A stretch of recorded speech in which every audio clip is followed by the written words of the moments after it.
adults at the playground are called Playworkers, and we as Playworkers are focused on supporting children's play. What does that look like? Changes all the time depending on the situation, on the kid, on the day. Sometimes it's just having the environment of permission of, yes, you can do that thing that you want to do, or whatever you want to do. We're okay with it is often the most important part of what we are providing. I feel like a lot of it is that we don't give them enough credit. So they're able to just do on their own and see what they're capable of. And I think that's what's the biggest part of it. It's just them noticing that they're capable and they're strong and they don't need an adult to direct them and they don't need help.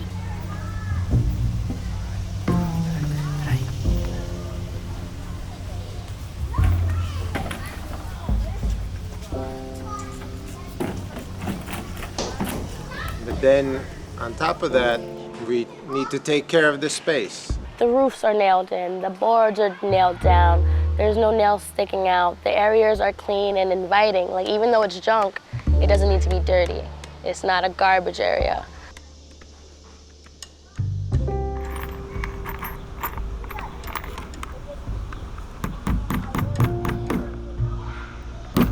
There is a lot of work that is being put into making sure that the structures are stable enough. If there was no maintenance of the space, it wouldn't be a good situation.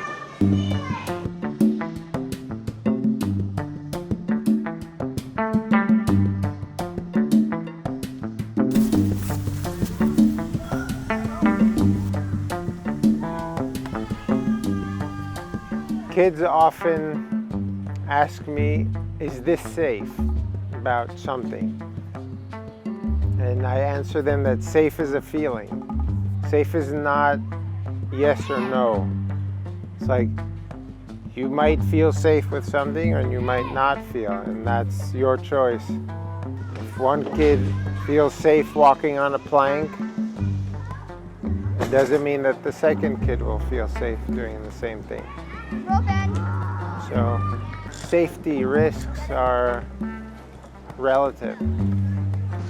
It's really self-reflective to see what you're comfortable with when it comes to risk, and really allowing other people to show you their limits, especially the kids. Yeah, they're gonna fall, but are they gonna break something?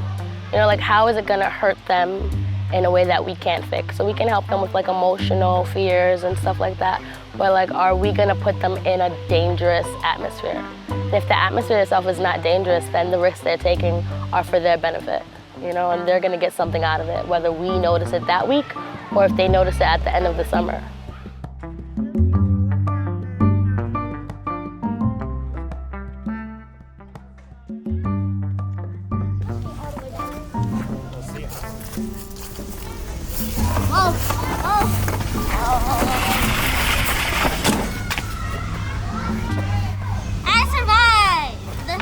Risks are something that the child can understand and choose what level of risk they're choosing. If they're climbing up a ladder, if they see a ladder, are they going to climb it a little, climb it all the way? If one of the rungs of that ladder looks intact but is actually broken, and they put their weight on it and it breaks, that's a hazard that they weren't anticipating, and they could get hurt without choosing to interact with that. So we try to eliminate all the hazards and leave opportunities to take risks. It's wonderful to see what happens when the kids can experience a risk. Their growth, you watch it. You know, it's like a magical moment when somebody takes a real chance and takes a real risk and then succeeds in some way, even or fails, but finds out what happens. And then when they know what happens, and then it's like, oh, okay, you know, and maybe it's something great.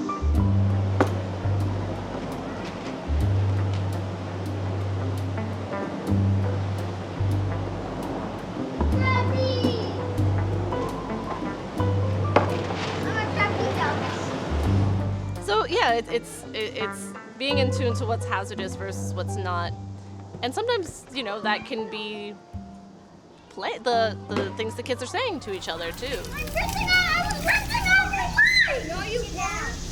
I was trying to. And I tried. And the trickiest part of the work is when it comes to the interpersonal interactions between the children mostly, where all the bad things you see in society show up on the playground. I got it first. Let me try something. And I got it first. I just want to try something. I'll give it back to you if it doesn't look good. Just let me try it. No one person is in charge of everything. We're all in charge of decorating. We're all in charge of construction. We're all in charge of everything. We all have to decide together. And there's a fine line between where are we going to step in and how do we do that in a way that isn't, okay, here's another adult who's yelling at me, telling me I'm bad, and we didn't achieve anything. We're still showing an energy of dominating, the adults dominating the kids. So if that's what we're doing, we didn't really change anything. What are you doing? Maxwell, do you hear you asking you a question? I want to make a boat. Okay, so you want to build something? But we have to build here. You can build somewhere else. You have built here already, Maxwell. But I didn't know. Yeah, it's okay. I'm just helping you listen to what he's saying.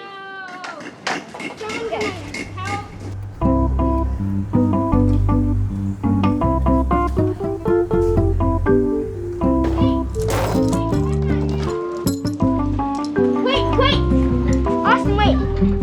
Hold it up! Hold the chain up! Ready?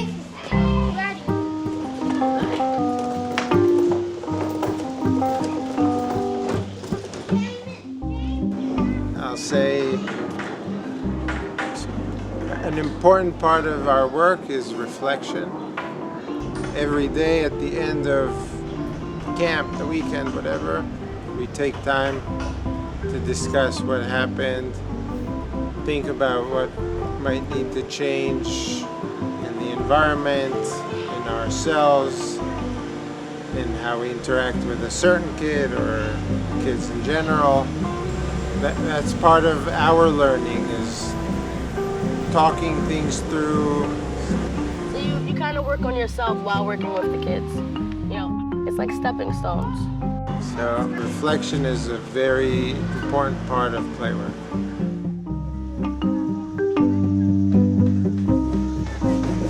So at an adventure playground, things are changing all the time. It's always new. And you get to be in control and change things to how you want them to be. But you can't have that flexibility without a human who's taking care of the space. So that is a huge part of what we do as Playworkers. It's never going to be possible to make something really appealing to humans with like objects. You need the change, the human, the interaction to be there.